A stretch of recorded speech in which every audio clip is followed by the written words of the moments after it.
Look, you've probably heard it 1,000 times growing up.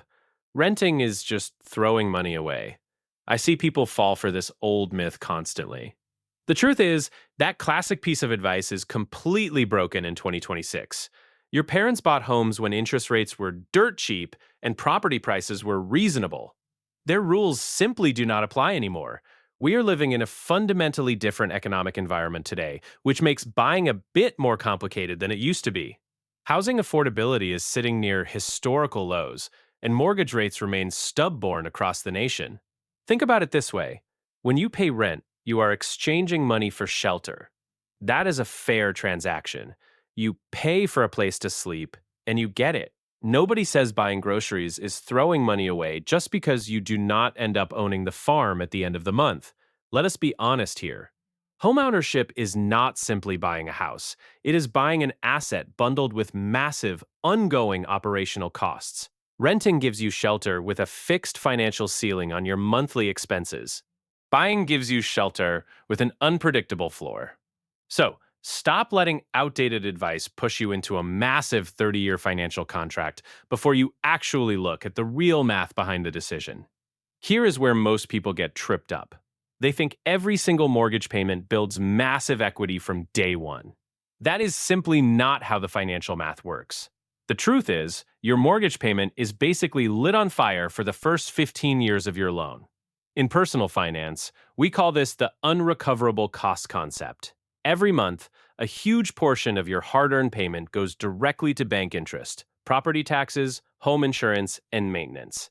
In some way, that money is completely gone, and none of that cash ever comes back to you. I mean, let us look at a standard $400,000 mortgage in 2026. In your first few years, up to 80% of your monthly check goes directly to the bank as pure interest. Then you add local property taxes that rise every single year. Then you add home insurance premiums that are skyrocketing everywhere. Then you add routine maintenance like fixing leaking pipes and replacing broken appliances. Suddenly, you realize you are throwing away thousands of dollars every single month.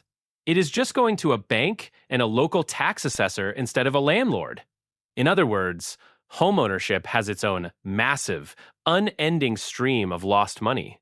When you rent, your monthly check is the absolute maximum you will pay. When you own, your mortgage check is the absolute minimum you will pay.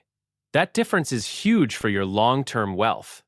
Wait, it gets even wilder when you look at your capital. Let us talk about your down payment. Putting down $80,000 plus closing costs locks that cash directly inside your drywall. Money sitting in drywall earns zero yield. Now then, what happens if you take that same $80,000 and put it into broad market index funds instead? I run these numbers every day, and the result surprises almost everyone I talk to. Over the last several decades, the broad stock market has historically outpaced real estate appreciation after factoring in ongoing maintenance and inflation. Basically, equity in a house is completely illiquid. You cannot buy groceries with your living room, and you cannot pay medical bills with your kitchen counter. Here is the kicker. In 2026, renting a home is often drastically cheaper per month than buying the exact same home in the exact same neighborhood if you take that monthly savings gap and invest it religiously every single month into index funds. Your net worth builds insanely fast. Really, it compounds quietly without you ever having to fix a leaky roof or replace a $15,000 heating system out of pocket. At the end of the day, tying up all your liquidity in one single physical asset is a massive financial risk that most first-time homebuyers completely ignore. Now, let us face it, standard online mortgage calculators are kind of lying to you. They show you principal and interest, and maybe a tiny property tax estimate. That is a complete trap. The real hidden bleed comes from the heavy operational stuff they intentionally omit.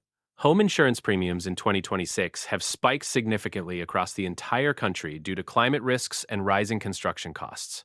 Property tax reassessments are catching new buyers off guard every single year after the sale closes. If you buy a condo or a planned community home, special HOA assessments can hit you with a $10,000 bill overnight without warning.